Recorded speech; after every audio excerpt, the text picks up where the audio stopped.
আসন্ন ত্রয়োদশ জাতীয় সংসদ নির্বাচন উপলক্ষে নরসিংদীর মনোহরদীতে ছাত্রদলের উদ্যোগে নির্বাচনী গণসংযোগ ও লিফলেট বিতরণ করা হয়। বিএনপির কেন্দ্রীয় কমিটির মুক্তিযোদ্ধা বিষয়ক সম্পাদক বীর মুক্তিযোদ্ধা লেফটেন্যান্ট কর্নেল অবসরপ্রাপ্ত জয়নুল আবেদিনের পক্ষ থেকে ও উপজেলা ছাত্রদলের সভাপতি প্রার্থী মোহাম্মদ ওমর ফারুক প্রধানের নেতৃত্বে বুধবার দুপুরে উপজেলার কাঁচিকাটা ও গোতাশিয়া ইউনিয়নে মনোহরদী বেলাব আসনে বিএনপি মনোনীত ধানের শীষের প্রার্থী সর্দার সাখাওয়াত হোসেন বকুলের পক্ষে নির্বাচনী গণসংযোগ ও লিফলেট বিতরণ করা হয়।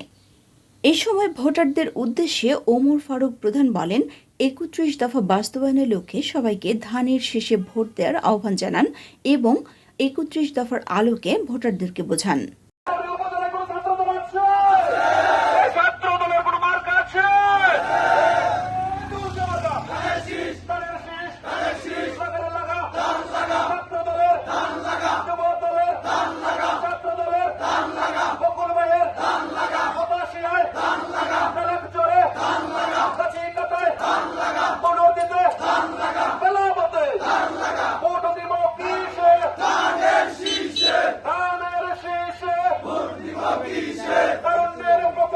ধানের শীষের পক্ষে